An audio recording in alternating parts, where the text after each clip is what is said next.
Knowing God and knowing yourself, di situ nanti akan menemukan who am I, siapa aku.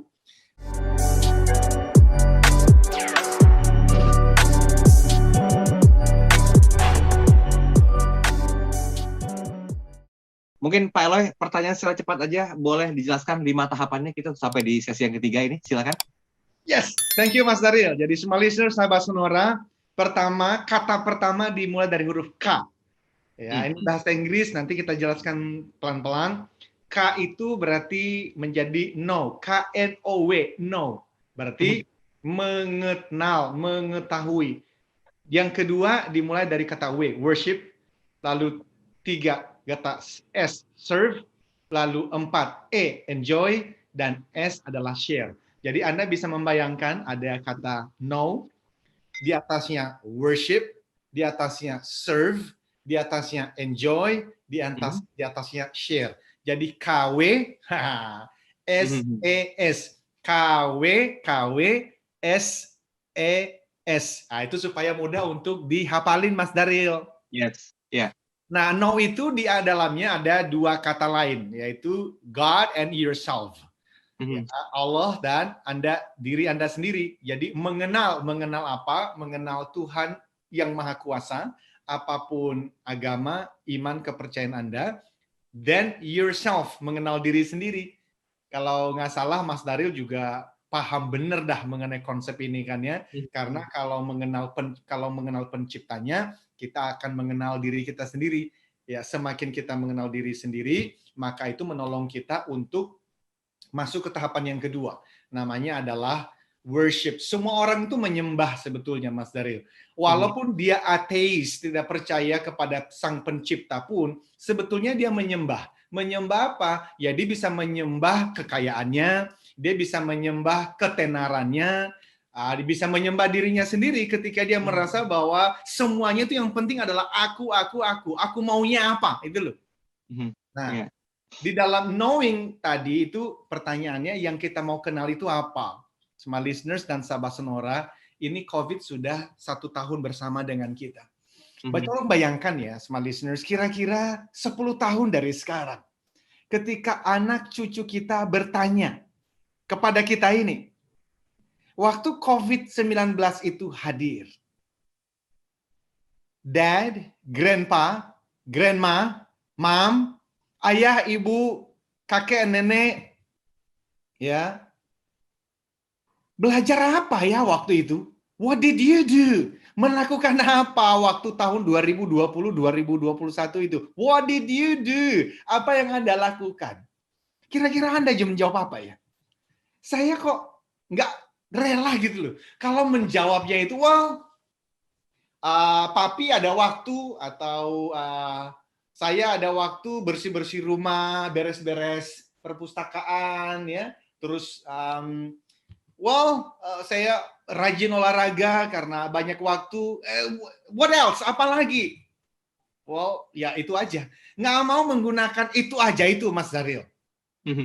Jadi harusnya salah satu yang bermakna adalah yang pertama itu justru know God and know yourself. Nah, selama 1 tahun, sudah berapa jauh nih teman-teman? Apapun iman keyakinan Anda, sudah berapa jauh nih mengenal Sang Pencipta itu?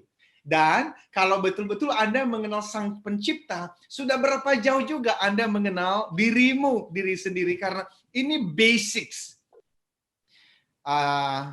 Mengenal produk yang kita jual, penting banget.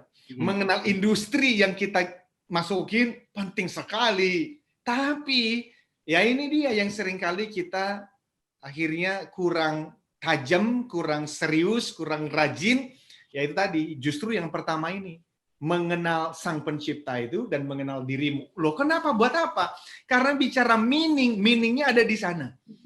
Knowing God and knowing yourself, di situ nanti akan menemukan who am I, siapa aku.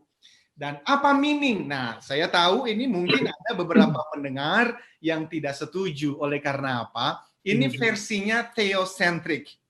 Artinya versinya ketuhanan. Apapun agama, iman, keyakinan Anda. Karena saya juga paham di luar sana ada yang versi sekuler. Versi sekuler itu kalau urusan meaning, Mas Daryl, mereka mengatakan, untuk apa bawa-bawa nama Tuhan? No need, nggak butuh. Karena meaning itu, menurut mereka nih, itu dibentuk. Dibentuk itu maksudnya apa? What do you want?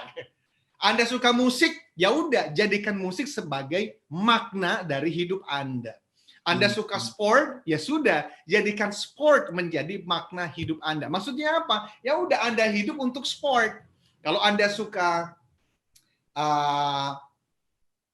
urusan dengan IT, urusan dengan digital, ya sudah, itulah, bikin aja sendiri.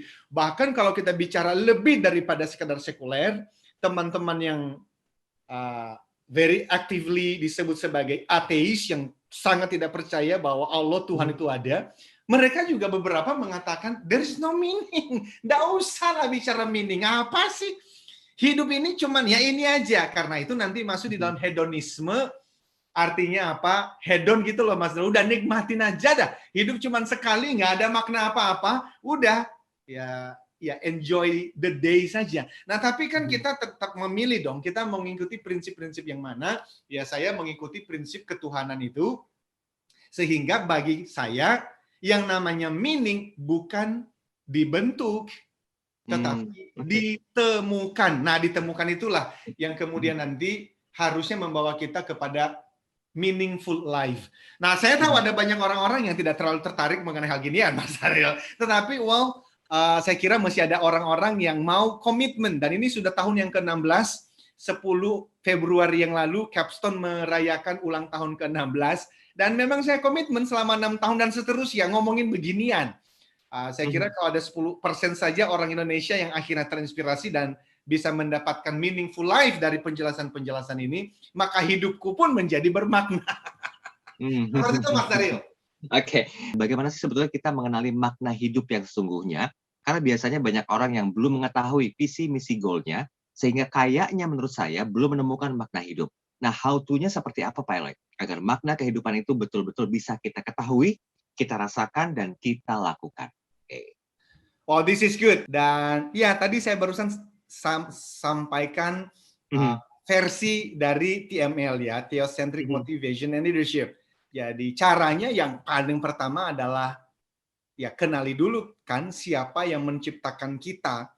Dari mana? Ya sesuai dengan keyakinan masing-masing, ada buku manualnya. Ya baca dah buku manualnya karena harusnya di sana dijelaskan toh. Dan kalau Anda tidak memahami buku manual itu, ya tanya kepada orang-orang yang mempelajari buku manual itu dengan serius. Iya kan? Nah, itu sih jadi yang paling penting dua itu. Tapi sumbernya adalah ya buku manual masing-masing, Mas Daryl. Oke.